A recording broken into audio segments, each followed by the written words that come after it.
Masyiral muslimin, Bapak Ibu yang sama dimuliakan Allah SWT, dimanapun berada, kita bersyukur, kita bersua kembali dalam keadaan sehat walafiat. Kita kirimkan selawat dan salam kepada junjungan kita, Nabi kita Rasulullah Muhammad SAW, serta keluarganya yang suci dan sahabat-sahabatnya mulia. Pada kesempatan malam hari ini, kita akan masuk pada surat baru, yaitu surat yang keempat, Surat An-Nisa. Kita mulai dari ayat 1 sampai ayat 5 pada malam hari ini. Dan sebelum kita lanjut, seperti biasa, kita baca Al-Quran dulu. Ustadz kita sudah ada, siapa nih? Belum ada ya? Karena belum ada kita yang hadir, mari kita masuk ke screen untuk sama-sama membaca ayat-ayat Allah Subhanahu wa Ta'ala. Surat An-Nisa. Surat An-Nisa, Bapak Ibu sekalian, adalah surat yang keempat. Ya, jadi yang ingin membaca mushafnya sendiri atau kitab suci Al-Qurannya, dipersilakan membuka kitab sucinya, ayat 1 sampai ayat 5, surat An-Nisa, surat yang keempat. Mari kita masuk ke screen.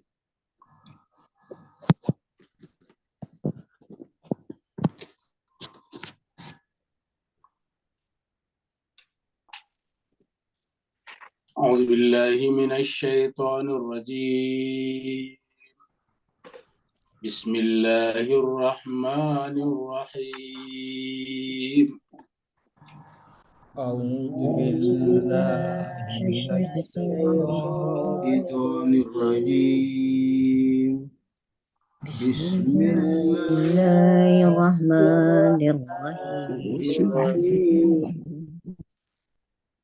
يا أيها الناس اتقوا ربكم الذي خلقكم من نفس واحدة يا أيها الناس اتقوا ربكم خلقكم من نفس واحدة وخلق منها زوجها وبث منهما رجالا كثيرا ونساء وخلق منها زوجها وبث منهما رجالا كثيرا ونساء واتقوا الله الذي تساءلون به والأرحام واتقوا الله الذي تساءلون به والأرحام إن الله كان عليكم رقيبا إن الله كان عليكم رقيبا وآتوا اليتامى أموالهم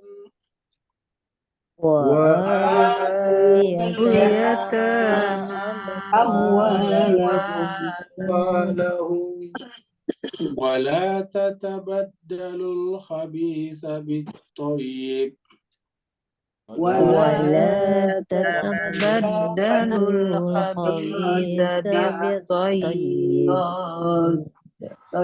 ولا تأكلوا أموالهم إلى أموالكم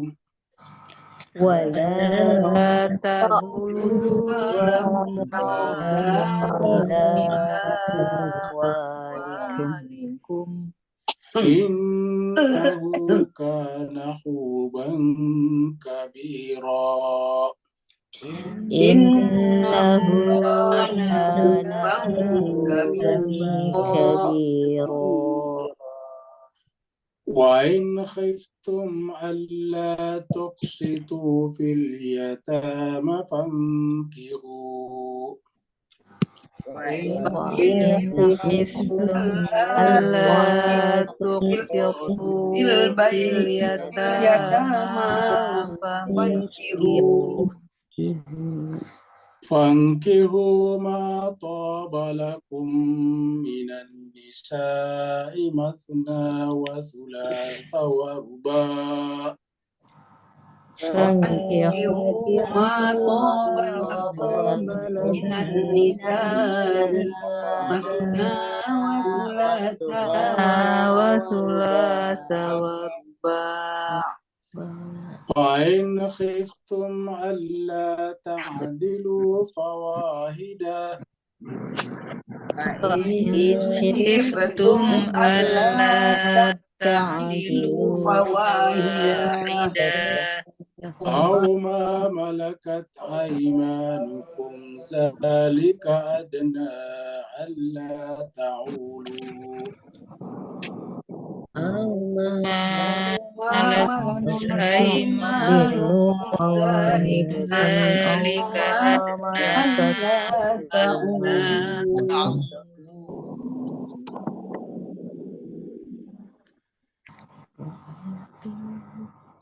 وآتوا النساء صدقاتهن نحلة وآتوا النساء صدقاتهن نحلة فإن تبن لكم عن شيء منه نفسا فإن لكم أنساء منكم فكلوا هنيئا مريئا هنيئا مريئا ولا تؤتوا السفهاء أموالكم التي جعل الله لكم ولا تؤتوا السفهاء أموالكم التي جعل الله التي جعل الله لكم قياما وارزقوهم فيها التي جعل الله لكم قياما وارزقوهم فيها واكسوهم وقولوا لهم قولا معروفا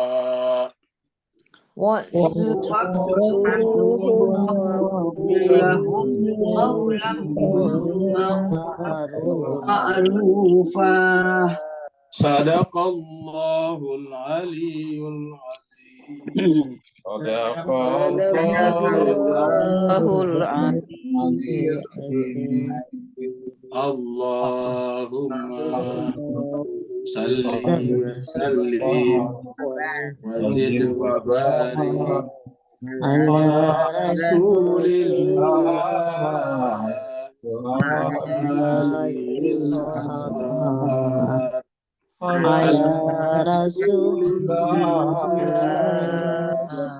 وآله الأطهار اللهم صل على محمد وآل محمد اللهم صل على محمد وآل محمد اللهم صل على محمد وآل محمد.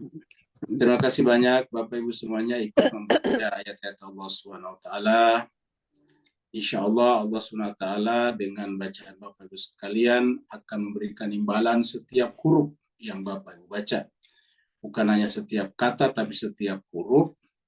Apa sebabnya? Karena dalam Islam kita ada namanya tabarruk, mengambil barokah. Kita tahu bahwa yang namanya Safa Marwah itu diwajibkan bagi orang yang berhaji dan umroh di sana, karena di sana ada manusia suci yaitu Hajar yang pernah menapakkan kakinya dalam rangka menunjukkan cintanya kepada Allah dan memberi makan minum kepada putranya Ismail. Maka di sana menjadi syiar Allah. Inna Safa wal Marwata min syairillah.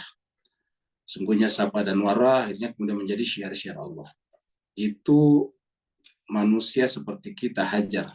Bagaimana pula dengan Al-Quran? Yang ini adalah pernah juga dibaca oleh Allah SWT. Bahkan selalu Al-Quran ini adalah kalimat-kalimat Allah SWT. Jadi kalau kita berjalan antara Safa Marwah saja itu merupakan syariat, dan tidak sah-sah haji dan umrahnya kalau tidak ke situ, maka kemudian bagaimana dengan Al-Quran? Inilah mudah-mudahan Bapak Ibu semuanya selalu diberikan keberkahan dengan ayat-ayat yang kita baca.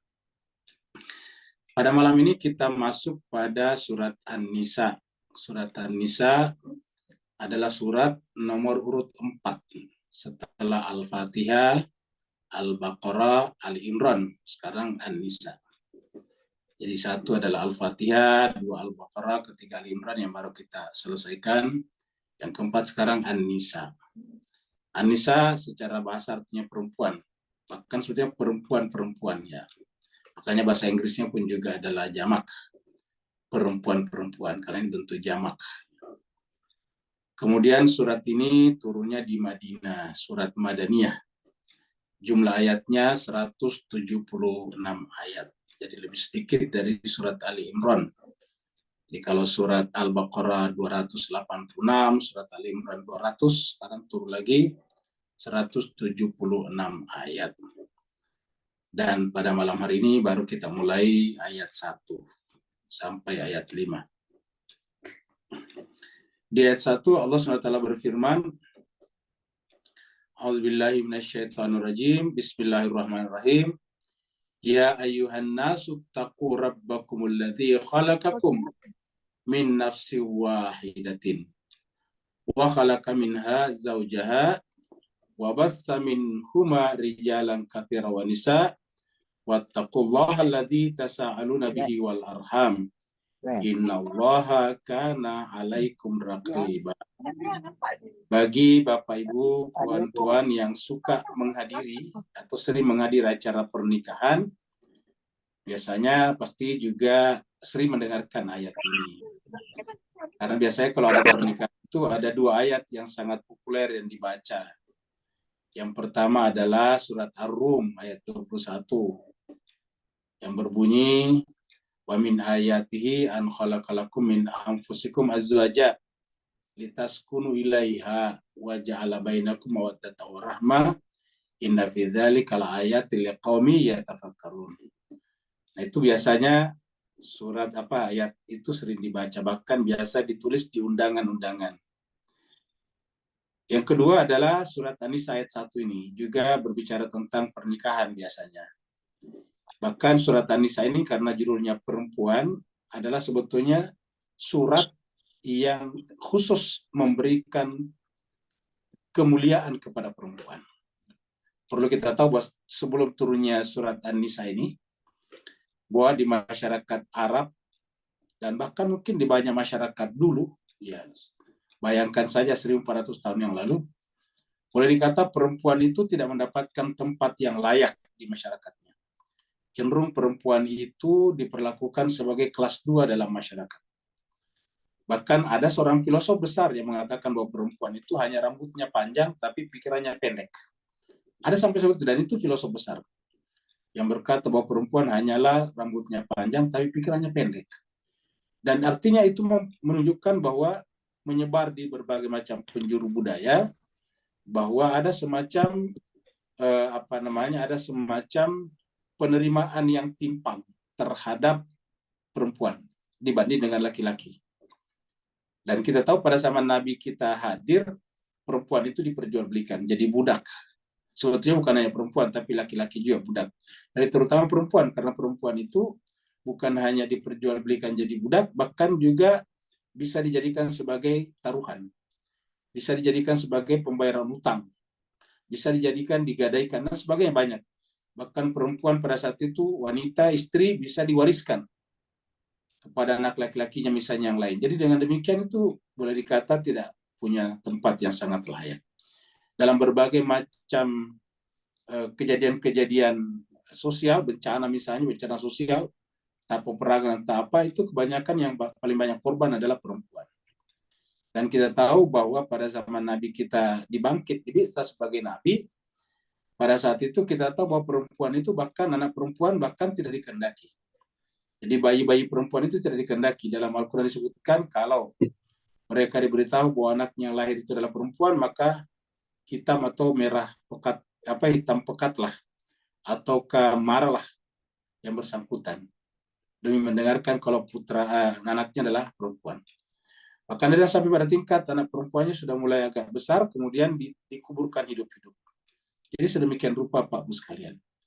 Lalu kemudian turunlah surat An-Nisa memberikan kemuliaan, dan karena background-nya seperti itu bisa juga kita sebut sebagai perlindungan kepada perempuan yang pada saat itu boleh dikatakan tidak ada satu institusi, lembaga, apalagi semacam ajaran, keyakinan memberikan perlindungan kepada perempuan. Maka kemudian agama datang untuk memberikan perlindungan dalam tanda petik, karena sebetulnya tidak perlu dilindungi karena memang aslinya memang harus setara dengan laki-laki. Diberikan perlindungan dalam tanda petik, dan pada saat yang sama memberikan kemuliaan kepada perempuan melalui ayat ini, melalui surat ini. Maka surat ini mayoritasnya berbicara tentang wanita dan rumah tangga.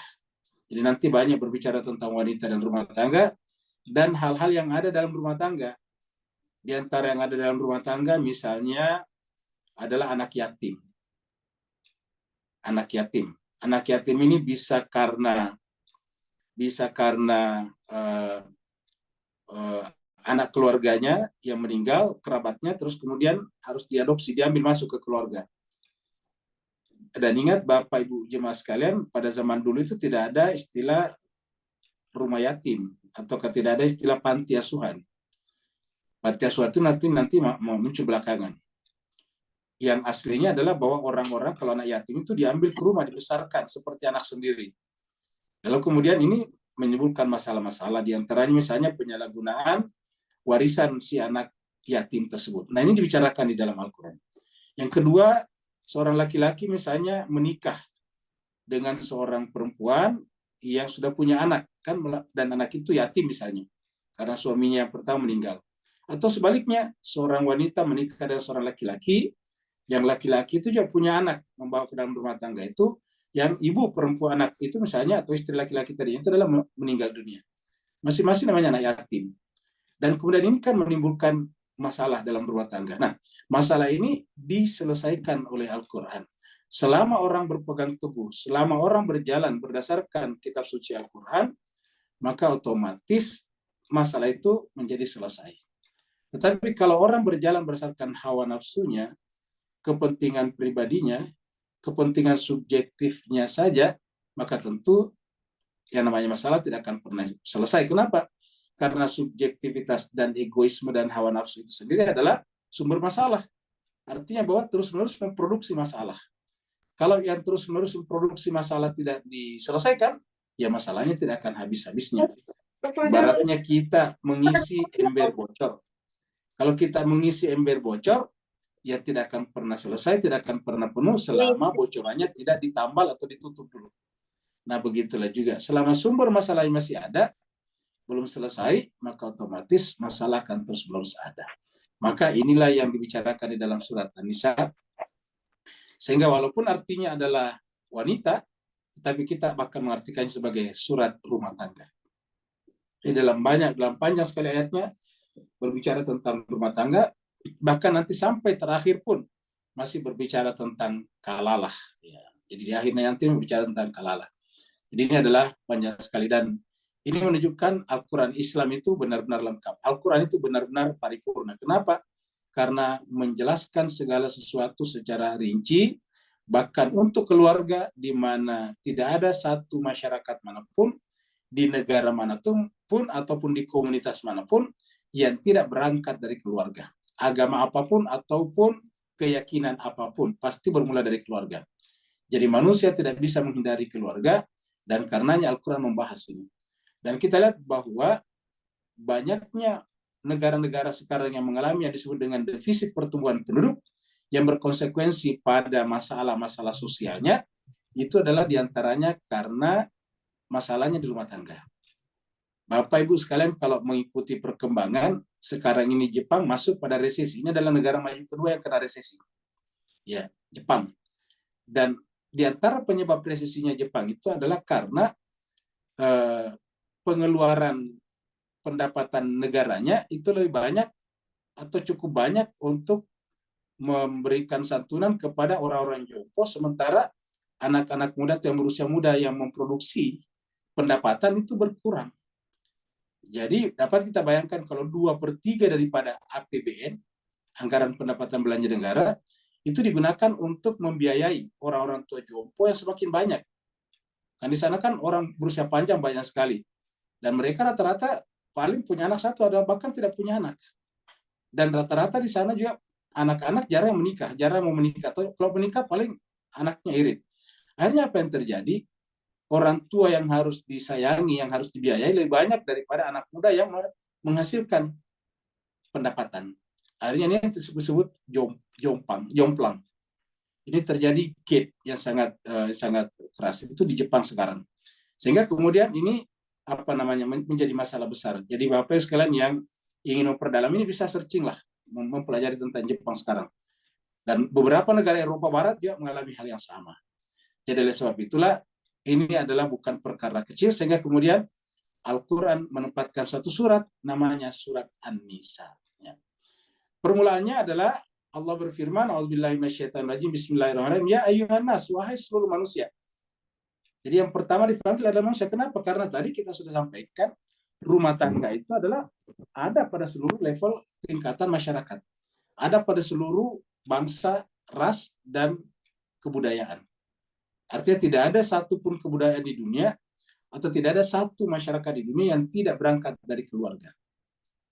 Jadi ya ayyuhan nas dipanggil, bukan ya ayyuhalladzina amanu. Ya ayyuhan nas, wahai seluruh manusia, ittaqu, bertakwalah rabbakum, kepada Tuhan kalian. Jadi bertakwalah atau takwalah kepada Tuhan kalian. Alladzi khalaqakum, yang telah menciptakan kalian. Alladzi khalaqakum, yang telah menciptakan kalian. Jadi di sini kita lihat bahwa kita manusia ini adalah ciptaan. Ciptaan itu bahasa Arabnya makhluk, ataukah bentuk masdarnya khalqun, khalq. Ya. Kita ini adalah khalq, ya, kita adalah makhluk yang diciptakan. Karena kita adalah khalq, diciptakan, ada pekerjaan khalaqa, otomatis ada khaliq. Khaliq itulah disebut di sini dengan Rabb. Rabbakum. Maka bertakwalah kepada khaliq kalian, Rabb kalian. Karena dialah yang menciptakan kalian. Jadi kita dari tidak ada sekarang menjadi ada seperti sekarang. Kenapa? Karena kemaha pengasih dan penyayangan Allah SWT sebagai khaliqun, sebagai khaliq. Dari mana kita diciptakan? Min nafsi wahidatin. Ini biasa diartikan, kebanyakan yang mengartikannya dengan dari Adam. Dari satu orang Adam, lalu kemudian menjadi banyak sekarang. Nah, karena diceritakan bahwa dari satu orang namanya Adam, timbul pertanyaan bagaimana perempuan muncul. Kalau min nafsi wahidatin diartikan dari Adam, ya, dari satu orang Adam, lalu bagaimana perempuan muncul. Akhirnya muncullah cerita-cerita yang masuk di dalam Injil Perjanjian Lama, bahwa karena yang pertama diciptakan cuma satu orang, yaitu Adam, maka kemudian untuk menciptakan perempuan, Adam itu ditidurkan. Pada saat dia tidur dicabut tulang iganya, tulang dada, tulang rusuk, lalu kemudian dibuat jadi pendamping perempuan. Jadi perempuan itu asalnya adalah dari diri laki-laki, tulang rusuk yang bengkok, sehingga muncullah pendapat bahwa perempuan itu pada dasarnya bengkok, maka dia dinikahkan dengan laki-laki agar laki-laki itu bisa meluruskannya. Ya, jadi artinya dasarnya bengkok, harus diluruskan. Tugasnya laki-laki menikahi perempuan adalah untuk meluruskannya, tapi harus dengan halus, karena kalau keras nanti patah. Nah, begitu ceritanya. Nah, bukankah ceritanya justru semakin merendahkan perempuan? Perempuan itu adalah subordinat daripada laki-laki. Nah, dengan demikian kita ingin mengatakan bahwa yang dimaksud wahidah di sini adalah nafs, min nafs, dari diri. Bukan dari orang, bukan dari tubuh. Bukan min jasadin, bukan min badanin. Ya, bukan dari nafs jasmani, tetapi min nafsin wahidatin. Nafs itu adalah diri, nafs itu adalah jiwa. Ya. Jadi apa maksudnya di sini nafsi wahidatin? Bahwa kita diciptakan itu, ini karena dimulai dengan nanas, baik laki-laki atau perempuan, ataupun ras dan suku manapun juga, itu jiwanya sama. Jiwanya sama. Ya. Jadi tidak ada yang berbeda jiwanya. Semuanya jiwanya sama. Apa itu jiwanya sama? Yaitu semuanya menginginkan kebahagiaan, kesejahteraan, pengen dicintai, dan juga pengen mencintai, dan seterusnya. Itu semuanya sama. Ya. Kalau kemudian ada yang tidak menyamakan dirinya, maka itu disebut dengan distorsi, dan itu disebut dengan cacat kemanusiaan. Dan itu harus dibenarkan oleh apa? Oleh agama. Jadi, alladzi khalaqakum min nafsi wahidatin. Jadi nafsu wahidah itu sama. Jadi apa yang ada dalam jiwanya orang Rusia yang berkulit putih sama dengan apa yang ada dalam jiwanya orang orang Tionghoa yang berkulit kuning misalnya. Sama dengan apa yang ada di dalam jiwanya orang Melayu Asia Tenggara yang berkulit sawo matang misalnya. Sama dengan apa yang ada di dalam jiwanya orang Afrika Tengah yang berkulit hitam misalnya. Semuanya, baik yang rambutnya lurus ataupun keriting ataupun yang ikal, semuanya sama, jiwanya sama. Ya, min nafsi wahidatin. Jadi hakikat jiwa itu cuma satu semuanya. Maka itulah sebabnya bisa terjadi yang disebut dengan nilai-nilai. Kenapa kita bisa berbicara tentang nilai-nilai? Karena standarnya sama. Apa yang kita sebut nilai baik, itu juga disebut nilai baik orang lain. Kalau berbeda ya tidak mungkin kita bisa berkomunikasi dan berinteraksi. Dan karenanya juga masing-masing menciptakan hukum. Ya, nama hukumnya berbeda tapi tujuannya sama, yaitu menghindari terjadi kekacauan. Ya, tidak ada hukum di dunia pun juga yang tidak menghukum pencurian. Dimanapun hukum di dunia pasti pencurian itu dianggap salah. Dan karenanya dibuatkan undang-undang itu jadi sama semuanya. Karena dianggap melanggar daripada nafs wahidah tadi. Nah, jadi ini disebut dengan nafsi wahidatin. Jadi kita tidak rujukkan ini kepada tubuh yang satu. Tapi min nafsi wahidatin. Jadi orang timur, orang barat, orang Afrika, Asia, Eropa, semuanya sama saja, yaitu jiwanya. Sama-sama mereka bisa menangis, sama-sama juga mereka bisa tertawa. Sama-sama juga bisa tiba-tiba menjadi sangat sangar, bahkan membunuh, tapi sama-sama juga bisa menjadi sangat-sangat penyinta dan penyayang. Semuanya sama, ya. Terus? Min nafsin wahidatin, dari nafs yang sama. Wa khalaqa minha zaujaha, dari situlah kemudian menciptakan pasangannya. Jadi wa khalaqa, dan dia menciptakan. Ya. Dianya siapa? Rob tadi nih. Kembali ke sini, Rob bukum. Jadi dia juga Rob kalian juga yang menciptakan, jadi sama-sama khalaqa minha, daripadanya zauja, pasangannya. Jadi yang namanya pasangan dari mana? Dari nafsi wahidah ini. Ya. Jadi dari sini. Nafsi wahidah. Jadi pasangan artinya apa? Ini diterjemahkan istrinya, kita sudah sampaikan bahwa kata zaujah itu tidak bisa dispesifikasi sebagai istri saja. Tidak bisa dikhususkan, ditaksis sebagai istri. Zauj itu bahasa Arab artinya pasangan. Jadi dari situlah, dari nafs yang saat ini diciptakan pasangannya. Jadi artinya apa? Jiwanya laki-laki, nafsnya laki-laki sama dengan nafsnya perempuan. Nafsnya laki-laki sama dengan nafsnya perempuan. Ya, seperti itu.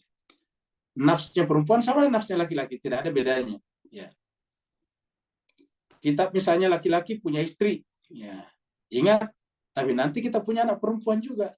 Jadi karenanya kalau kita ingin anak perempuan kita diperlakukan dengan baik, ya kita harus juga perlakukan istri kita dengan baik. Karena istri kita adalah anak perempuan orang lain, anak perempuan kita nantinya juga menjadi istri daripada laki-laki orang lain. Nah, seperti itulah seterusnya.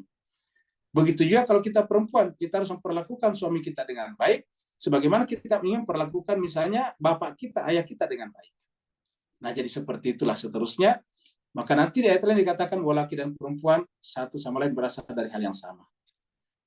Jadi ya ayuhan nasu taqu rabbakum alladzi khalaqakum min nafsin wahidatin wa khalaqa minha zawjaha wa bassa minhuma. Lalu kemudian bassa, berkembang biaklah. Bassa, berkembang biaklah minhuma, daripada keduanya. Jadi zauj di sini berarti kalau begitu adalah pasangan. Jadi artinya laki dan perempuan yang berbeda cuma tubuhnya, badannya, jasadnya, jasmaninya, tetapi jiwanya di dalam sama. sama-sama bisa baik, sama-sama bisa buruk. Makanya tidak bisa kita katakan kalau koruptor itu banyak laki-laki, ya karena memang kebetulan pejabat laki-laki juga banyak. Ada juga perempuan koruptor juga, seperti itulah seterusnya. Pengedar narkotik banyak laki-laki karena memang banyak laki-laki yang beraktivitas di luar. Tapi ada juga perempuan yang menjadi pengedar narkotik. Nah, begitulah seterusnya. Semuanya punya potensi yang sama, punya potensi untuk baik, punya potensi untuk buruk. Ya. Jadi wabassa minhuma rijalan kasira. Dari keduanya pasangan itu kemudian berkembang biaklah rijalan kathiran. Ini dia baru di sini rijalan kathira. Wanisa. Lahirlah di sini jenis ini rijalan laki-laki, nisa perempuan. Di sini belum ada di sini. Ya. Jadi dari nafs yang sama lahirlah laki-laki dan perempuan. Jadi walaupun misalnya istri adalah perempuan, suami adalah laki-laki, tapi dari laki-laki bisa lahir anak perempuan. Dari perempuan, istri yang perempuan bisa lahir anak laki-laki. Seperti itu. Ya. Jadi dari suami yang laki-laki bisa melahirkan anak perempuan. Dari istri yang perempuan bisa melahirkan anak laki-laki juga. Kenapa? Karena itu hanya berbeda di tingkat biologis, rijalan kathira. Jadi rijalan di sini adalah sudah ada unsur biologisnya. Nisa juga sudah ada unsur biologisnya. Rijal itu adalah laki-laki secara umum, nisa juga perempuan secara umum. Ya. Termasuk kalau dia sudah punya keluarga, namanya rijalan, suami, nisa perempuan yang sudah menikah juga, nisa. Orang secara umum jadi disebut dengan rajulun atau rijal. Jadi wabasta minhuma rijalan katsira wa nisa. Baru kemudian wattaqullah, bertakwalah kepada Allah. Jadi bertakwalah kepada Allah. Wattaqullah, bertakwalah kepada Allah. Jadi Bapak Ibu bisa lihat di dalam ayat ini 2 kali muncul kata takwa. Ini satu, satunya lagi ini. Ya. Ya, di sini adalah bertakwalah kepada Tuhan kalian, bertakwalah kepada Allah. Di sini disebutkan dengan Rabb, di sini disebut dengan Allah.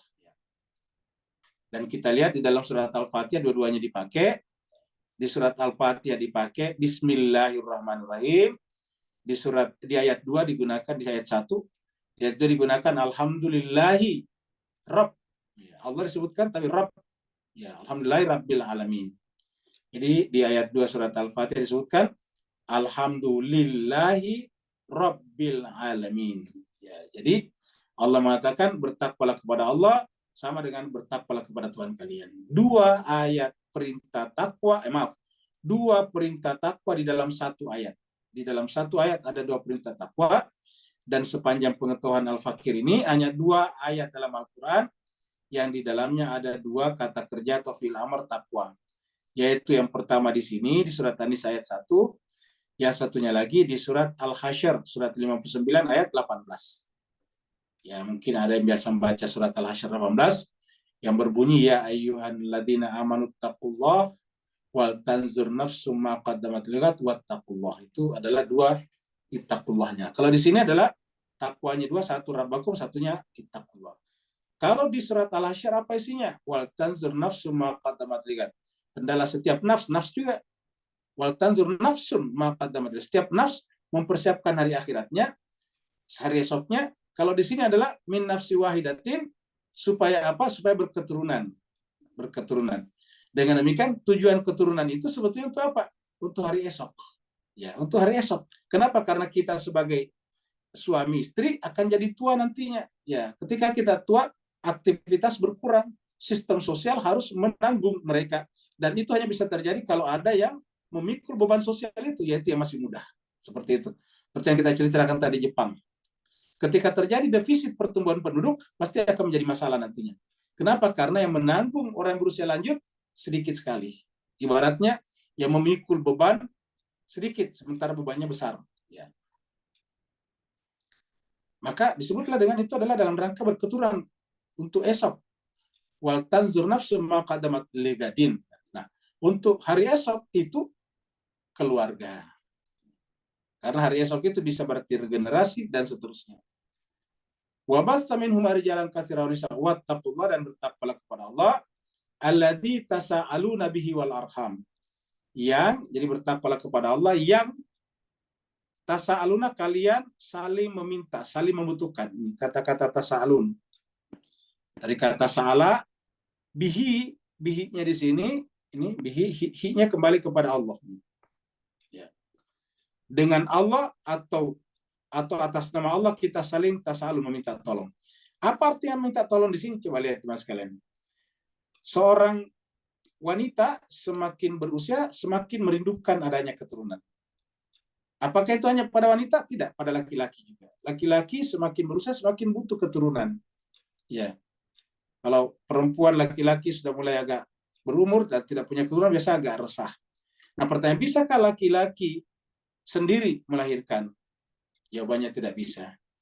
Bisakah perempuan sendiri melahirkan? Jawabannya juga tidak bisa. Maka caranya apa? Supaya terlaksana tadi surat Al-Hasyr ayat 50, ayat 18. Untuk ligodin terjadi harus bantu-membantu. Ya. Laki-laki meminta kepada perempuan untuk melahirkan anaknya, dan perempuan juga meminta kepada laki-laki untuk menyuburkan dirinya ataukah untuk membuahi dirinya, seperti itulah. Jadi terjadilah saling meminta namanya. Ya. Jadi laki-laki dan perempuan adalah sama di sini dalam kontribusinya terhadap regenerasi. Jadi tidak ada ketimpangan di sana. Wattaqullaha allazi tasaalun. Bertakwalah kepada Allah karena melalui Allah atau Allah yang menciptakan kalian dari kata khalaqat tadi di sini. Lalu kemudian dibuat sedemikian rupa untuk saling membutuhkan. Kenapa? Laki-laki tidak bisa melakukan keinginannya sendiri, perempuan juga tidak bisa melakukan keinginannya sendiri. Seperti itu. Maka laki-laki harus minta tolong kepada seorang perempuan, perempuan juga harus minta tolong kepada seorang laki-laki. Barulah kemudian masing-masing keinginan, harapan-harapannya, impian-impiannya, cita-citanya bisa terwujud. Maka dikatakan bertakwalah kepada Tuhan kalian. Karena Tuhanlah yang meng-create kita, yang menciptakan kita, mendesain kita sedemikian rupa. Dan yang kedua, wal arham. Lahirlah kemudian silaturahim, hubungan silaturahim. Al-arham di sini adalah silaturahim. Arham. Apa sebabnya? Laki-laki satu keluarga, punya orang tua, punya bapak, punya ibu, dan punya keluarga, punya paman, punya tante, ya, punya bibi, punya makcik, punya pakcik juga. Perempuan juga begitu, punya ibu, punya ayah, punya mama, punya bapak, punya ayah, punya bunda, seperti itu. Tapi punya juga paman, tante, bibi, dan sebagainya juga. Punya sepupu-sepupu juga. Nah, perkawinan dua orang ini akan mempererat kedua kelompok tadi yang berbeda. Begitu. Sehingga lahirlah namanya al-arham. Al-arham itu dari kata rahim, tapi sekaligus dari kata arham. Rahim itu lahir kata kasih sayang tadinya. Seperti yang ada pada Allah, bismillahirrahmanirrahim. Jadi supaya apa? Tadinya sistem sosial yang terpisah menjadi menyatu. Dengan demikian pernikahan itu adalah bukan hanya melahirkan tadi regenerasi, seperti pada yang pertama tadi ini, Rijalan Katsiran Nisa, tetapi juga menjadi perekat sistem sosial. Jadi sekaligus menjadi perekat sistem sosial. Ini perlu kita pahami supaya jangan kita berhenti di sini saja, tapi kita juga teruskan al-arham. Ya. Salah satu nanti motif Nabi menikah beberapa kali adalah untuk merekat sistem Arab pada saat itu yang namanya suku-suku itu ada. Dan setiap yang namanya anggota suku dilindungi oleh sukunya sendiri. Nah, ketika seseorang menikah dengan suku itu, maka terjadilah pemenyatuan dua kelompok suku. Namanya kita sudah dengan perekat. Lahirlah pernikahan itu menjadi apa? Menjadi melting pot. Menjadi semacam cawan tempat menyatunya. Makanya sudah al-arham. Nah, jadi disebutkan tasa'aluna bihi wal arham. Saling meminta kebutuhan dan sekaligus al-arham. Jadi kita lihat di sini bahwa pertama, pernikahan itu adalah regenerasi biologis, ini ada Rijalan Katsiran Nisa. Yang kedua adalah sekaligus untuk kebutuhan psikologis seperti mencintai dan dicintai tadinya. Begitulah seterusnya. Maka kemudian di sini kita sebut dengan aspek-aspek softwarenya itu cinta dan mencintai. Di sini adalah biologisnya laki perempuan, dan di sini adalah sosialnya. Jadi aspek sosialnya, aspek psikologisnya, dan atau keafeksinya, dan di sini adalah aspek-aspek biologisnya. Jadi artinya apa? Pernikahan dalam Islam itu mengakomodasi seluruh kebutuhan asasi manusia. Kebutuhan sosialitas, manusia itu adalah makhluk sosial. Para filosof sejak dulu mengatakan manusia itu adalah zon politikon dan terpenuhi terutama dalam pernikahan. Yang kedua adalah makhluk psikologis, ingin mencinta dan dicintai. Yang ketiga adalah ingin punya keturunan, laki-laki ataupun perempuan. Nah, jadi inilah jemaah sekalian serba. Dan Allah mengatakan apa? Di sini disakralkan, disakralisasi dengan kata-kata, walaupun ini pernikahan, hanya sekedar perjanjian antara dua pihak, tapi apa kata Allah? Innallaha, sungguhnya Allah, karena adalah alaikum terhadap kalian raqibah, pengawas. Jadi dalam pernikahan ini Allah menjadi raqibah. Allah menjadi raqibnya, ini raqib. Ya. Innallaha kana alaikum raqibah. Sungguhnya Allah terhadap kalian siapa? Yang melakukan pernikahan tadi di sini adalah raqibah. Ya. Di dalam menjalankan ayat ini tadinya Allah itu adalah raqib. Ya. Raqib itu mengawasi. Ya. Dari kata raqib ini lahirlah istilah dalam ilmu tasawuf namanya muraqabah. Ya. Jadi muraqabah itu artinya mengawasi diri kita sendiri. Ya.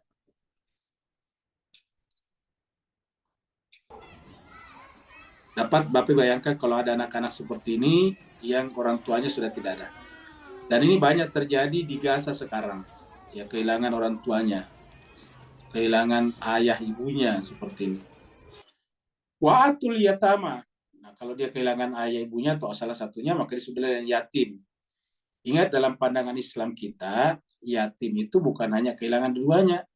Kalau dalam bahasa Melayu kan biasanya kalau kehilangan salah satunya, yatim.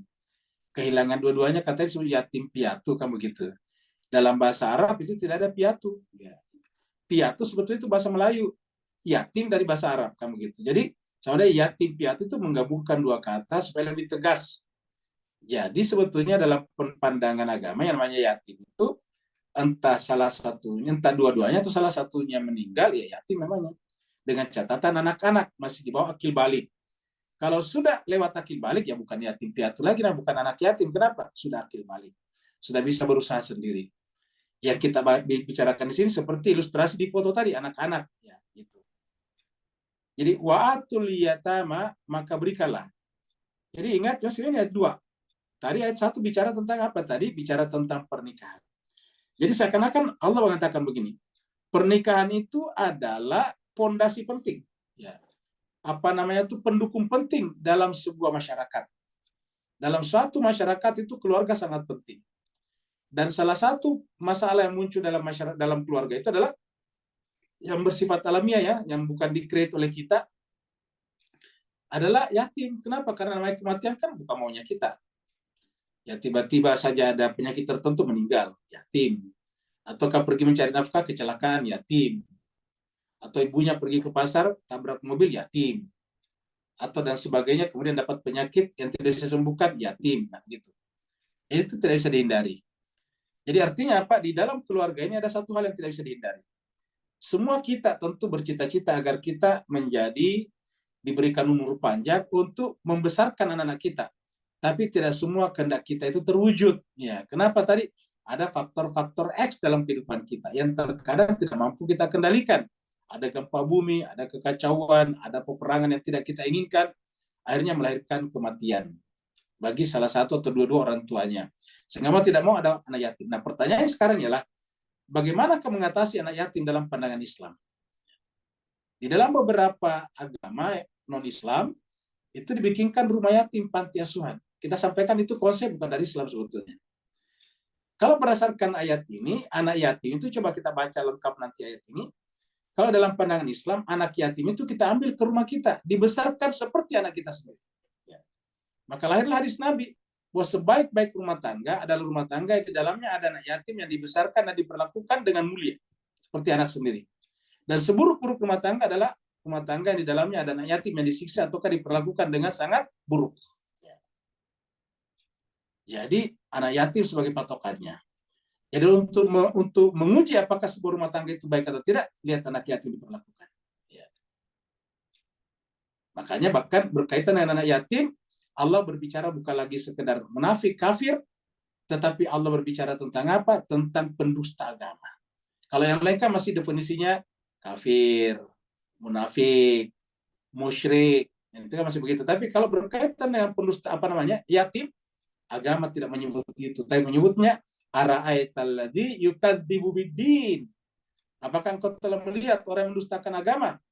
Padzalikalladzi yad'ul yatim. Yatama bentuk jamaknya. Yaitu orang yang menghardik saya anak yatim. Apalagi memperlakukan kasar kepada anak yatim. Ya. Jadi makanya dikatakan di sini, atul yatama, berikanlah anak yatim itu. Ya. Berikanlah anak yatim itu. Ya. Apanya? Amwalahum, harta bendanya. Jadi artinya apa? Kita harus memelihara anak yatim itu tanpa harus mengganggu harta bendanya. Makanya dibutuhkanlah rumah tangga itu adalah ujian pertama kejujuran dan keadilan. Jadi kalau dalam rumah tangga itu sudah tidak bisa memperlakukan anak yatim dengan baik, jangan pernah bisa berharap memperlakukan masyarakat dengan baik. Jadi wa'atul yatama amwalahum. Ya. Berikanlah anak yatim itu harta bendanya, maksudnya jangan ambil. Jangan karena Anda pelihara, lalu kemudian kalian mengambilnya. Atau menikahi ibunya, lalu kemudian mengambil harta anak yatimnya. Atau menikahi ayahnya, lalu kemudian mengambil harta anak yatimnya. Itu larangan keras dalam agama. Dan itu banyak terjadi dalam masyarakat kita. Ya. Kalau di dalam masyarakat kita itu kan ada istilah diporokin diporok. Ya. Itu artinya apa? Menikahi ibunya tetapi mengambil harta anak yatimnya. Menikahi bapaknya mengambil harta anak yatimnya, seperti itu. Diporotin. Allah katakan wa'atul yatama amwalahum. Berikanlah anak yatim itu harta benda mereka, bukan harta kamu, ini harta benda mereka, berarti mereka ada hartanya. Ya. Makanya ketika dia bertanya, kok kenapa di dalam Al-Qur'an dalam sedekah zakat itu kok tidak ada anak yatimnya? Kan ada nama sedekatul fuqara dan seterusnya. Tidak ada anak yatim di sana, yang ada masakin. Saya katakan kalau ada anak yatim, berarti semua anak yatim ya wajib menerima zakat. Padahal kan banyak anak yatim yang kaya, ini punya harta banyak seperti ini. Ya. Anak yatim itu tidak semua miskin. Ya. Banyak anak yatim mewarisi harta orang tuanya ratusan miliar, bahkan ada triliun, begitu. Dan karenanya Tuhan, itulah agama berbicara adilnya. Lalu kenapa kita harus memperbaiki hubungan yatim? Karena tadi dia butuh kasih sayang. Karena walaupun dia anak kaya, tapi dia tetap kehilangan sumber kasih sayangnya ketika orang tuanya meninggal dunia. Maka yang dibutuhkan adalah kasih sayang. Maka kalau kita tidak menyayangi anak yatim, mengambil pula hartanya, kita melakukan dua kezaliman besar kepadanya. Jadi wa'atul yatama amwalahum. Berikanlah anak yatim itu harta benda mereka. Yang pertama, jadi kalau ada harta bendanya harus diberikan, jangan diambil, jangan diketekin, jangan dikelonin. Wala tatabadalul khabitha bit-thayyib. Jangan juga mengganti, ini larangan. Ya. Menukar al-khabitha yang buruk dengan yang baik. Artinya hartanya kita tukar, ya. Tanahnya dia di posisi yang baik, kita tukar nanti namanya. Ya. Tanah kita yang jauh di pelosok sana yang murah harganya, kita kasih kepada dia. Itu tidak boleh, ya. Wala tatabadalul khabitha bit-thayyib. Janganlah kamu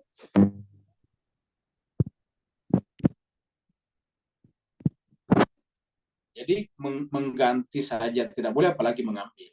Kalau mengganti kan masih ada, cuma diganti. Ya. Wala taqulu amwalahum ila amwalikum. Dan jangan kamu makan harta mereka terhadap harta kamu. Jadi jangan campurkan ini. Larangan lagi. Jadi kita lihat sudah sini adalah perintah, berikanlah hartanya, baru ini larangan. Berikan hartanya, berarti hartanya tidak boleh kita ambil. Ada larangan, jangan mencampur harta kamu yang jangan mencampur, bukan jangan mengganti maksudnya yang buruk dengan yang baik. Kemudian yang ketiga, wala taqulu, larangan juga ini. Larangan lagi di sini sama tadi. Wala taqulu, jangan kau makan amwalahum, harta benda mereka, ila amwalikum, ke dalam, maksudnya bercampur dengan harta kalian. Jadi harus jelas. Jangan kamu makan harta benda mereka bercampur ke dalam harta benda kamu. Ya. Apabila kita melanggar semuanya ini tadi 1, 2, 3. Kalau kita langgar ini, perbuatan melanggar salah satunya saja, kana huban kabira, itu sudah termasuk dosa yang besar. Huban, bukan lagi menyebut ismun, bukan menyebut zanbun, Kan masih ada tuh dosa zanbun, ada juga itmun. Nah sekarang ada huban. Itu adalah huban kabiro. Itu adalah dosa yang sangat besar. Nah jadi Bapak sekalian, setelah berbicara tentang pernikahan di atas sebagai perekat sistem sosial, maka seakan-akan mengatakan bahwa salah satu sumber masalah sosial itu adalah ketika ada orang yang terlantar, ada anak yang tidak terpelihara dengan baik, ada anak yatim yang tidak diperlakukan dengan baik. Apabila anak yatim itu tidak diperlakukan dengan baik, bisa menjadi sumber masalah sosial di kemudian hari. Sedangkan tadi di surat Al-Hasyr dikatakan, wal tanzur nafsu ma qaddamat ligad. Hendaklah hari esok dipersiapkan dengan baik. Jadi hari esok dipersiapkan dengan baik. Hari esok ini bukan hanya akhirat, tapi juga dalam kehidupan dunia. Ya, ini adalah. Nah, kalau kita gabungkan tadi pembahasan ayat 1 dan 2, ya kita lihat di sini. Ini adalah tadi ayat 1, Az-Zumar. Kita ambilkan pembandingnya. Allah mengatakan, khalaqakum min nafsi wahidatin. Dia Allah menciptakan kalian dari nafs yang satu. Summa kemudian ja'ala menjadikan minha daripadanya zaujaha. Nah, ini baru gini bagus terjemahnya nih. Jadi beda sekali Pak sekalian. Kalau tadi terjemahnya istrinya, kalau ini zaujah, jodohnya cocok ya. Pasangannya, jodohnya artinya pasangannya. Summa ja'ala minha zaujaha. Kemudian dia menjadikan daripadanya dari nafsi wahidah ini, makanya kita lihat kata gantinya ha, karena ini adalah isim perempuan. Zaujaha pasangannya. Wa anzalalakum, dan dia Allah menurunkan kepada kalian minal an'am, ya, dari hewan-hewan ternak. Samanya ta'azwaj, 8 pasangan yang bisa kita gunakan. Kita sapi, kemudian onta misalnya dan sebagainya. Yakhluqukum fi butuni ummahatikum. Dialah yang menciptakan kalian, dia Allah menciptakan kalian fi butuni ummahatikum, di perut ibu-ibu kalian. Ingat.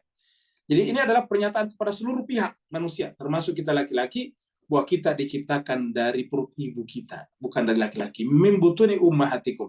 Berarti di sini ayat ini sudah spesifik memberikan kemuliaan khusus kepada perempuan dengan kata-kata yakhluqukum, dia Allah menciptakan kalian fi butuni ummahatikum, di dalam perut ibu kalian. Dan dari sini kita lihat bahwa dia Allah memuliakan wanita dengan menjadikan wanita sebagai sebab material, sebab lahiriah terciptanya kita manusia di muka bumi. Ya. Yakhluqukum fi butuni ummahatikum khalqam min ba'di khalqin. Ciptaan demi ciptaan, maksudnya berubah dari zigot jadi janin berkembang, akhirnya kemudian sampai 9 bulan keluar. Fi zulumatin salasah, dalam 3 kegelapan yang berlapis. Kegelapan pertama adalah dalam selaput, ya. Kegelapan pertama dulu bahkan dalam ketiadaan. Kita tadinya tidak ada. Ya, kita tadinya tidak ada. Kita hanyalah entah di sel mana di dalam orang tua kita. Terus yang kedua masuk ke dalam kegelapan selaput. Ya, kita itu kan di dalam perut ibu kita ada selaput, ya, rahim. Kemudian yang ketiga adalah di dalam tubuh perut ibu kita. Jadi 3 lapis kegelapan di sana. Ya, jadi kita ada 3 lapis di sana kegelapan. Artinya dari tidak ada kemudian berkembang keluar, tidak ada sama sekali, baru muncul kemudian jadi sel, sperma atau ovum, lalu kemudian sperma dan ovum ini tergantung bertemu dengan pasangannya atau tidak. Kalau tidak, ya dia akan hilang begitu saja. Kemudian begitu dia bertemu, 2 kemungkinan lagi, bisa jadi, bisa tidak jadi, seperti itu. Begitu dia jadi, nah baru masuk ke dalam rahim. Nah, begitulah seterusnya. Jadi bertingkat-tingkat. Disebutnya dengan khalqan mim ba'di khalqin fi butuni fi zulumatin salas. Dzalikumullah, itulah Allah Rabbukum. Nah, ini tadi persatukan. Ya ayyuhan nasu taqu rabbakum alladzi khalaqakum. Dan baru kemudian wattaqullah. Disebutkan 1 kali di sini. Dzalikumullahu rabbukum. Itulah Allah Tuhan kalian. Lahul mulku. Dialah Allah yang punya kerajaan langit dan bumi. La ilaha illahu, tidak adalah ilah selain dia. Fana tusrafun, maka bagaimana kalian kok tiba-tiba ada yang berpaling dari dia yang satu itu. Jadi ayat ini menjelaskan kepada kita bahwa rumah tangga itu adalah induk permulaan daripada tauhid ini. La ilaha illallah ini, la ilaha illallah atau la ilaha illahu, ini adalah tauhid. Dari mana munculnya tadi? Dari rumah tangga, ya. Ini rumah tangga ini luar biasa. Rumah tangga adalah tempat bersemainya tadi sistem sosial, perekat. Dalam rumah tangga tempat bersemainya tadi adalah nilai-nilai tauhid. Begitu juga dalam rumah tangga tadinya terjadi regenerasi. Dalam rumah tangga terjadi tadi kebutuhan psikologis mencinta dan dicinta. Jadi rumah tangga itu luar biasa, bisa kita lihat di sini. Kemudian Al-Baqarah 267. Ya ayyuhalladzina amanu wa orang beriman, anfiqu min thayyibat. Infakkanlah, belanjakanlah min thayyibat dari yang baik-baiknya, kata-kata yang baik-baik. Maka sabetum apa yang telah kalian usahakan, wa mimma akhrajna lakum, dan dari apa-apa yang kami keluarkan bagi kalian, minal ardi muka bumi. Wala tayammamu, dan jangan kamu memilih al-khabitha yang buruk minhu daripadanya. Baru kemudian tunfikuna, kalian infakkan. Nah, kalau kita menginfakkan saja yang buruk itu tidak boleh, bagaimana pula dengan mengganti dengan anak yatim tadi? Ya namanya biakhi, apa namanya al-khabitha ini apa? Lastum biakhiri. Kamu sendiri tidak mau mengambilnya. Illa kecuali antugumidufi, kecuali hanya melihatnya dengan sebelah mata saja. Kalau kita melihatnya dengan sebelah mata, karena kita tidak puas, lalu kemudian kita ganti dengan anak yatim yang lebih bagus, bukankah ini adalah satu dosa besar? Ya, jadi inilah tadi yang disampaikan di sini. Ya. La tabaddalul khabitha bit-thayyibi wa la taqulu amwalahum ila amwalikum. Innahu kana huban kabira. Itu adalah dosa yang sangat besar. Masyiral muslimin rahimakumullah. Sebelum kita lanjut ke ayat 3, harus dipahami dulu ayat 1 dan 2. Di masyarakat kita, termasuk di masyarakat sekuler, terutama juga banyak saudara kita non-Islam, salah paham dengan ayat 3 karena melihat ayat 3 berdiri sendiri. Tidak melihat ayat 3 sebagai bagian daripada ayat 1 dan 2. Ya. Sehingga ketika loncat ke ayat 3, biasa disalahpahami. Ya. Mari kita lihat. Ulangi lagi tadi ayat 1 tentang pernikahan. Ya ayyuhan nasu taqur rabbakum alladzi khalaqakum min nafsin wahidatin wa khalaqa minha zawjaha wa batha minhum rijalan katsiran wattaqullaha alladzi tasaaluna bihi wal arham. Kemudian wa'atul yatama amwalahum wa la tatabaddalul khabitha bit-thayyib wa la taqulu. Jadi 2 kali di sini perintah, ini perintahnya kita kasih warna hijau. Kemudian ini adalah larangan 1 kali, larangan 2 kali. Atul yatama amwalahum la tatabaddalul khabitha bit-thayyibi wa la taqulu amwalahum ila amwalikum. Kalau kalian kita simpulkan, caranya Tuhan memuliakan anak yatim karena dia termasuk kelompok yang paling rentan. Dia anak-anak dan kehilangan orang tuanya. Dia rentan untuk menjadi eksploitasi. Banyak nanti eksploitasi terjadi. Eksploitasi pekerja anak, bahkan sampai pada tingkat eksploitasi seksual, bahkan sampai pada tingkat trafficking, diperjualbelikan. Banyak sekali kasus seperti ini. Ya. Ada lagi eksploitasi ekonomi. Diambil baru dijadikan peminta-minta, disimpan di pinggir jalan di bawah lampu merah, baru disuruh meminta-minta. Nanti ada bosnya, ada apa namanya, pimpinannya di belakang, ada supervisornya. Ya. Jadi rentan sekali. Ini yatim adalah anggota kelompok masyarakat yang paling rentan. Ya. Anak-anak ya rentan, tetapi kan masih ada orang tua. Ini adalah paling rentan. Kenapa tidak punya orang tua? Maka demi melindungi kelompok rentan ini, karena bisa menjadi sumber masalah sosial yang sangat parah, maka kemudian dia berbicara pada ayat 3 berikut ini.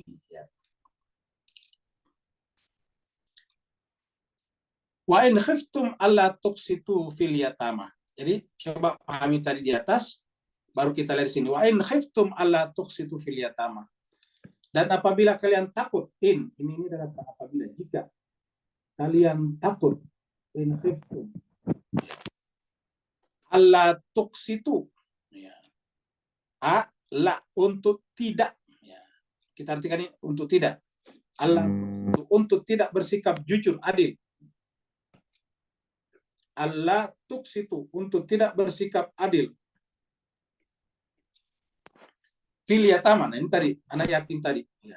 Jadi temanya di sini anak yatim, topiknya adalah anak yatim. Ya. Jadi topik pertama surat An-Nisa adalah anak yatim. Ya, setelah pernikahan. Wa in khiftum alla tuqsitu fil yatama, jika kalian takut untuk tidak bersikap adil terhadap anak yatim. Jadi jemaah sekalian, motif utama kehidupan di sini adalah adil. Dan objek keadilan yang paling pertama dibicarakan adalah anak yatim. Di dalam surat An-Nahl itu, kalau kita hadiri salat Jumat, kan ada ayat yang selalu dibaca. Innallaha ya'muru bil adli wal ihsan. Sungguhnya Allah memerintahkan berbuat adil. Tapi objeknya saya tidak disebutkan di situ. Inna Allah ya'mur, bahkan dikatakan kum juga tidak. Inna Allah ya'murukum enggak. Inna Allah ya'mur, tidak ada objeknya. Inna Allah ya'muru bil adli wal ihsan. Sungguhnya Allah memerintahkan berbuat adil. Nah, berdasarkan ayat ini, kemana pertama kali keadilan itu ditunjukkan? Al-yatama, kepada anak yatim. Ya. Sampai kemudian, jika kalian takut untuk tidak bersikap adil, jadi tidaknya dibicarakan, kan menunjukkan bahwa positifnya harus dilakukan. Baru kemudian pengecualiannya itu tidak bersikap adil. Jadi artinya kita sudah melakukannya, tapi takut tidak berbuat adil. Wa in khiftum alla tuqsitu fil yatama fankihu maka nikah. Muncullah di sini. Ya, fankihu maka nikah ma taba lakum minan nisa masna wa thulatha wa ruba. Jadi isu yang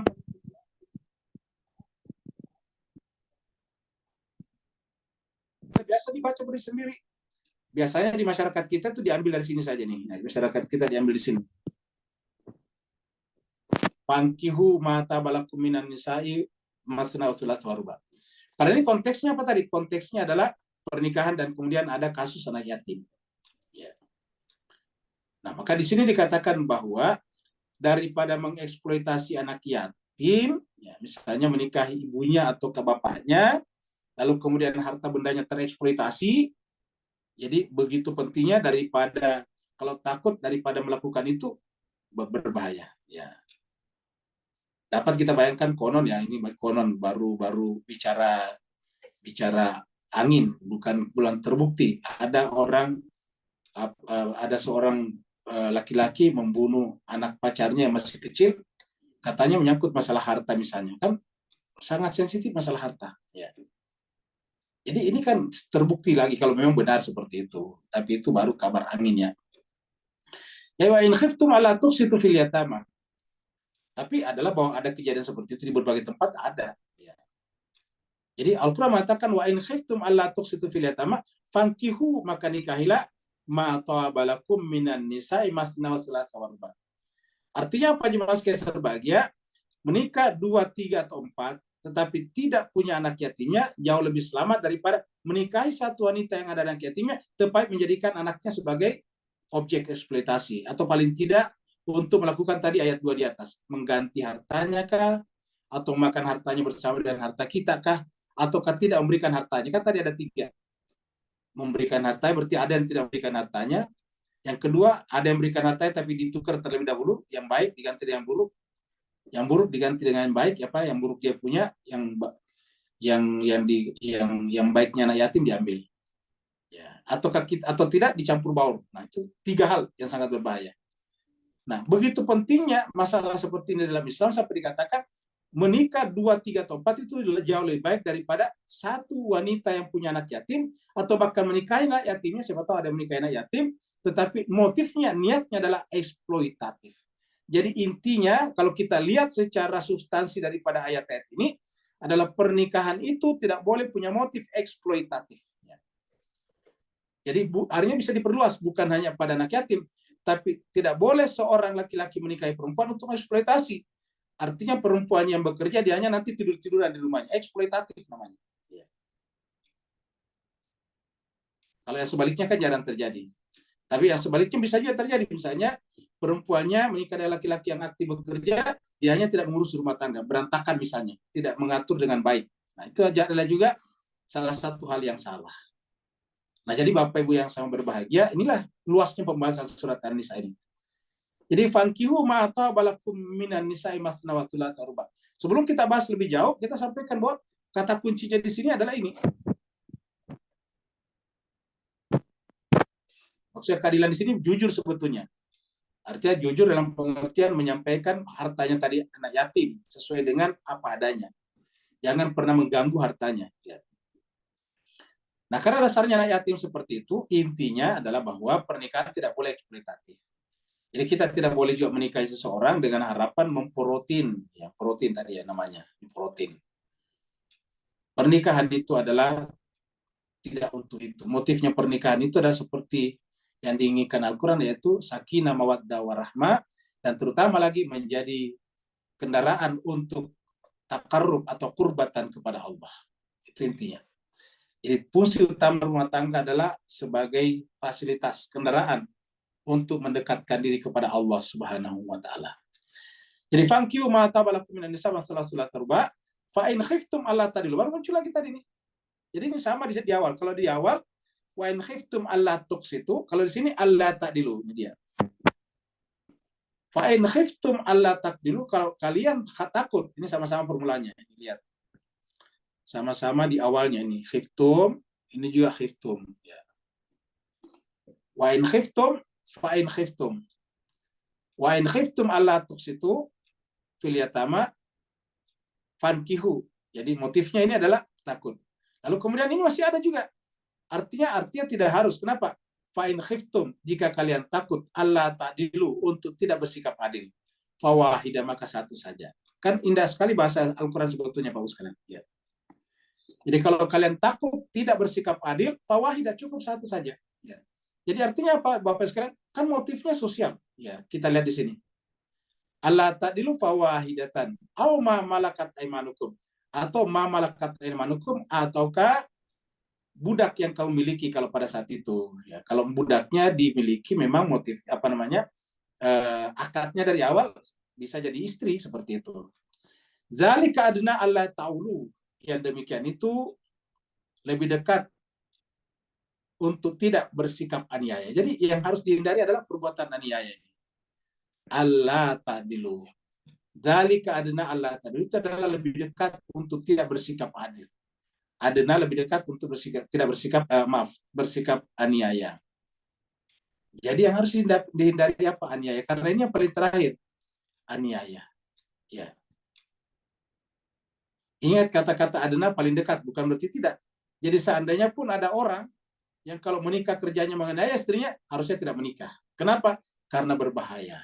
Ada orang yang harus tidak pantas menikah. Kenapa? Tidak bisa hidup bersama dengan orang lain. Kalau menikah itu kan kita siap hidup bersama dengan orang lain. Ada perbedaan di sana, ya. Ada hasrat-hasrat yang beda di sana, ya. Nah, kalau tidak mampu menerima pluralitas kecil itu, maka lebih baik tidak menikah kalau berdasarkan ayat ini. Karena disebut dengan adna, paling dekat.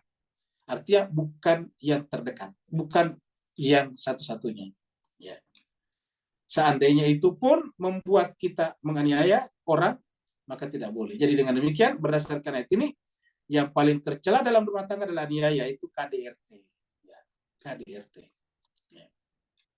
Nah, jadi jemaah sekalian berbahagia, ini yang paling berbahaya. Jadi kalau kita lihat ujung-ujungnya, kalau sudah KDRT, saya kira tidak ada harapan lagi. Kenapa? Karena KDRT, Pak Bos sekalian, kalau dibiarkan, itu biasa tambah menjadi. Misalnya istri di KDRT, dia maafkan suaminya dengan alasan kasihan. Nanti next time-nya itu pasti lebih keras lagi. Ya.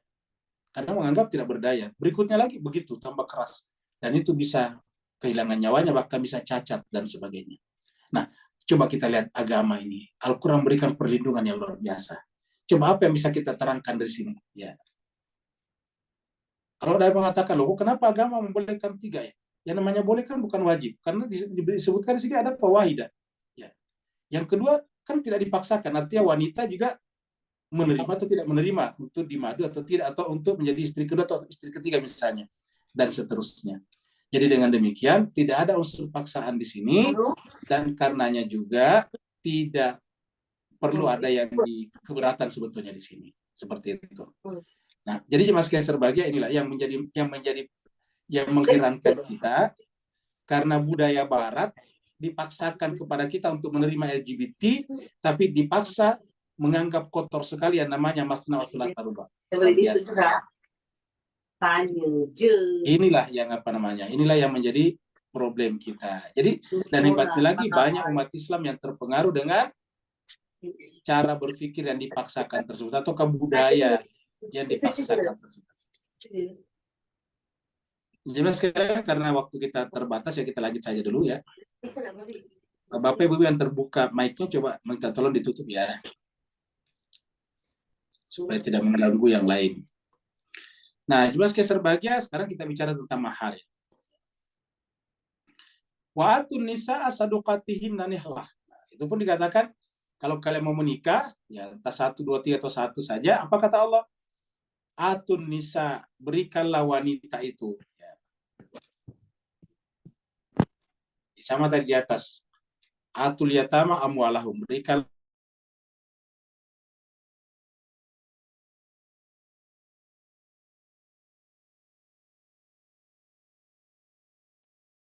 Suaranya Ustadz hilang ya?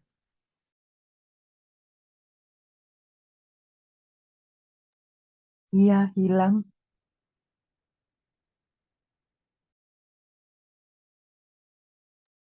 Sepertinya hang juga ya.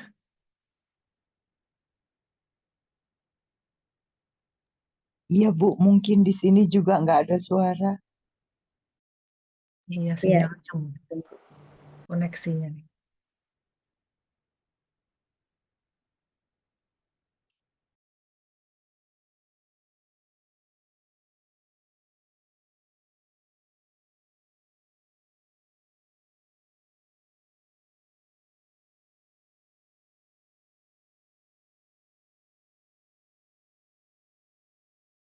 Bapak sekalian, mohon maaf tadi keluar ya.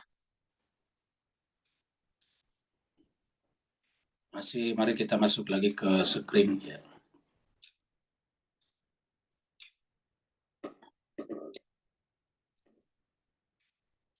Tadi kita sampai di sini nih ya. Jadi di sini ada kita dua yang dicatat, yaitu sadaqatihina dan nihla. Jangan artinya sedekah, bahasa kita kan sedekah itu ya semacam pemberian karena kasihan. Sedekah itu dari bahasa Arab artinya membenarkan. Jadi sadaqatihina di sini sebagai pembenar. Jadi kalau menikahi wanita harus ada pembenarnya. Apa buktinya? Buktinya diantaranya adalah disebut dengan sadaqatihina. Nah, disebutkan apa itu sadaqatihina? Nihlatan. Ya. Nihla ini diartikan dengan ikhlas di sini. Kalau ikhlas kan ada juga ikhlas juga. Dalam Al-Quran ingat kata-kata ikhlas ada juga. Ya, wa ma umiru illa liya'budullaha mukhlishina lahuddina. Mukhlishina lahuddin, kata mukhlis itu kan ada. Ya. Di sini bukan menggunakan kata ikhlas tapi nihla. Nihla ini dari bahasa Arab satu asal kata dengan nahal. Nahal itu apa namanya, madu. Ya. Apa itu namanya tuh, lebah madu. Madu itu madu yang diminum itu nahal. Maka surat lebah itu kan an-nahl, ya, lebah madu. Lebah yang memproduksi madu namanya nahl. Ya. Jadi sebagai madu, sebagai sesuatu yang manis. Ya. Jadi berikanlah wanita yang kamu nikahi tadi itu sadaqatihina, pembenar bahwa kamu benar-benar menikahinya dengan nihlah, dengan pemberian yang mendatangkan kemanisan, bahwa ini adalah pemberian bukti menjalani kehidupan dengan manisnya. Fa'in tibna lakum an syai'im minhu nafsa fakulu hani amaria. Tapi apabila dia berbuat baik, tibna, apabila dia berbuat baik kepada kalian, maksudnya dia dengan sukarela menggunakan maharnya untuk dimakan bersama, syai'in apapun, fakuluh maka makanlah. Ya, jadi boleh asalkan dianya yang mau, tibna. Ya, tidak boleh dipaksakan, apalagi ditipu. Ya. Fakuluhu hani'an maria, maka makanlah hani'an maria dengan puas. Ya. Maria juga dengan cukup secukupnya. Ya, jadi hani'an maria. Nah, jadi makanlah dengan baik. Ya, kita percepat sekali. Jadi intinya ini adalah yang namanya mahar itu sebetulnya adalah bukti saja. Jadi karena mahar ini bukti, ya harusnya tidak boleh karena mahar tidak terjadi pernikahan. Kan di masyarakat kita ada kultur, ada budaya, tidak jadi menikah karena mahar. Padahal harusnya kan itu mahar lebih kepada simbolik, membuktikan bahwa yang bersangkutan itu berniat baik. Kalau di sini katakan ikhlas, tidak punya kepentingan. Ya. Nihlah madu tadi. Jadi tidak punya niat eksploitatif tadinya. Tidak punya niat porotin misalnya tadinya. Nah itu kayak gitu-gitu. Jadi oleh sebab itulah maka kemudian ini harus ada sebagai bukti simbolik. Ya. Sama misalnya kalau kita misalnya sholat, itu kan lebih kepada simbol-simbol. Berdiri, ruku, sujud. Itu simbol semuanya. Nah, simbol-simbol itu harus masuk ke dalam hati. Namanya menjadi esoterik. Dari eksoterik menjadi esoterik. Dari esoterik kemudian baru bisa menjadi perbuatan yang benar. Jadi waktu nisa sadukatih nanihlatan. Maka inilah. Karena dia diberikan, bisa digunakan kalau yang bersangkutan mau. Ya, seperti itu. Jadi intinya tidak boleh pernikahan tidak jadi kalau sudah saling suka menyuka ya Pak sekalian ya. Karena pernikahan itu kan kesukarelaan tadinya ya. Jadi pernikahan itu kesukarelaan. Kita menjadi istri kedua, ketiga, dan keempat itu kesukarelaan. Kalau tidak dari pihak perempuan tidak mau, ya tidak bisa terjadi pernikahan. Ingat, dalam agama berlaku kata-kata la ikrah, tidak boleh ada paksaan. Jadi dengan demikian, yang menentukan terjadinya pernikahan itu perempuan. Karena perempuanlah yang menentukan mau atau tidak mau, ya atau tidak. Jadi kalau terjadi pernikahan, berarti perempuannya menghendaki. Seperti itu. Nah, di sini dikatakan, fakuluhu hani'an mari'a. Setelah itu kemudian, kembali lagi bicara tentang anak yatim. Ya. Wala tu'tus sufaha'a amwalakum allati ja'alallahu lakum qiyama. Dan janganlah engkau memberikan, kan tadi di ayat 2, berikanlah kepada anak yatim itu harta bendanya. Tapi ada pengecualiannya di sini. Wala tu'tus sufaha, kamu jangan berikan hartanya kepada anak yatim yang sufaha. Yang sufaha itu artinya yang belum bisa, yang belum dewasa cara berpikirnya. Sufaha itu adalah belum rasional. Jadi sufaha itu lawannya rasional. Safun itu, maka dikatakan orang yang menolak agama Ibrahim adalah safihun, sufaha juga. Ya. Jadi tiada yang menolak agama Ibrahim kecuali sufaha, kecuali orang yang bodoh juga. Ya. Jadi dikatakan wala tu'tus sufaha amwalakum.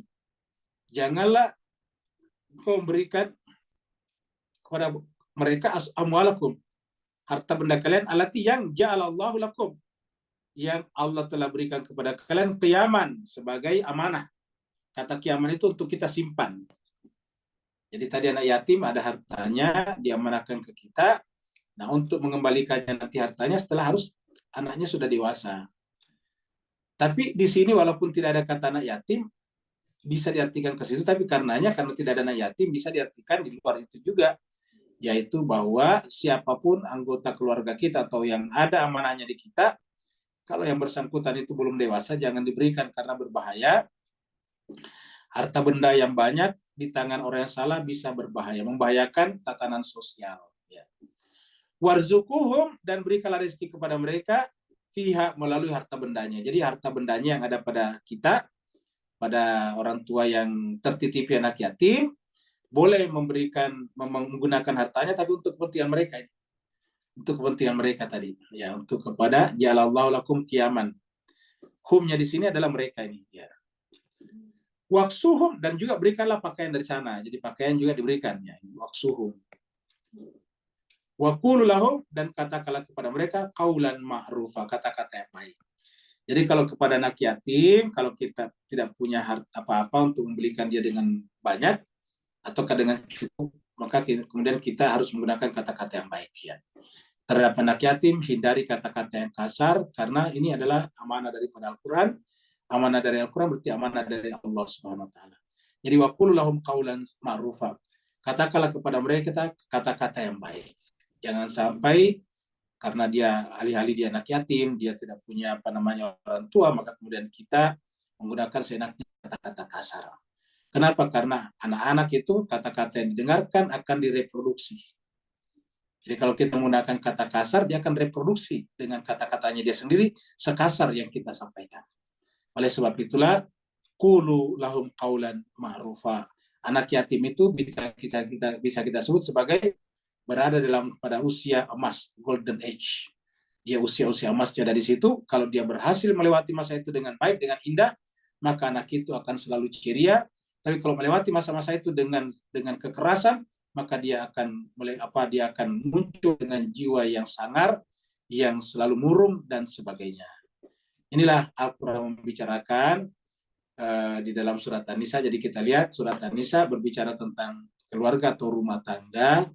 Mudah-mudahan ada manfaatnya. Kalau benar dari Allah SWT, kalau salah, khilaf, dan tidak tepat, maka itu semata-mata karena kebodohan, kesalahan, al-fakir sendiri, dan tinggalkan saja. Mohon diambil yang datang dari Allah Subhanahu wa taala. Terima kasih banyak. Walaupun minkum yang mau bertanya, dipersilakan dengan segala hormat.